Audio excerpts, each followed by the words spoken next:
Hey everyone, welcome back. Let's get straight into some breaking news that's crucial for every XRP investor eagerly awaiting the first XRP ETF. The planned launch of the REX Osprey XRP ETF, which many thought was happening this week, has been officially postponed. This update comes directly from one of the most reliable sources in the ETF world, Bloomberg analyst James Seyffart. So, what's the new date? And is this even the real spot ETF we've been waiting for? Let's break it down. Initial reports and rumors suggested that the REX Osprey XRP ETF had received a tacit approval from the U.S. Securities and Exchange Commission, SEC, and was slated for a launch on Friday, September 12th. This news spread like wildfire, creating a wave of excitement in the community. But in a recent update, James Seyffart stressed that this was premature and that a more realistic timeline for the launch is actually next week. Therefore, the wait continues.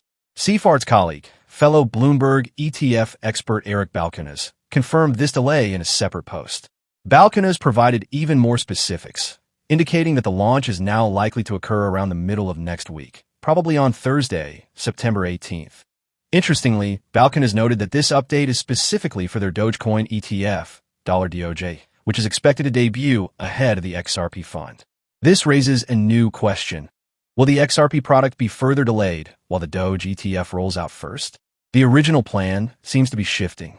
And this is a massive, but there's an even more critical point that many in the community are missing. While everyone is calling this the first XRP ETF, its structure suggests it may not be an actual spot ETF. According to the official filing, this fund is structured as a registered investment company, RIC, under the 1940 Investment Act. This is a different regulatory framework than the one used for the landmark Bitcoin and Ethereum spot ETFs.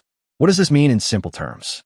A true spot ETF holds the actual physical asset, but the filing for the REX Osprey XRP ETF states that it will invest at least 80% of its assets in XRP.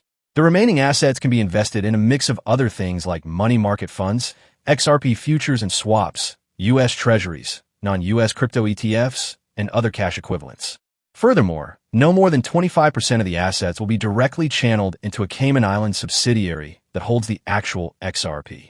This is a much more complex and indirect way to get exposure compared to a pure spot ETF. Therefore, this is a crucial distinction. This fund is designed to track the price of XRP, but it doesn't necessarily mean it will be buying massive amounts of the actual token on the open market in the same way a pure spot ETF would. This could limit its potential impact on XRP's price from direct buying pressure. The key insight here is about managing expectations. While the launch of any XRP-related ETF is a positive sign of growing institutional interest, it may not be the monumental, market-moving catalyst that a true spot ETF would be. The real event to watch is still the SEC's decision on the actual spot XRP ETF application for major firms like Franklin Templeton, Canary Capital, and Bitwise, which face final deadlines in October. So, stay patient, stay informed, and keep your eyes on the bigger prize. What do you think? Will you be investing in this ETF? Let me know in the comments below. If you enjoyed this discussion, please give the video a like and subscribe for more. Thanks for watching.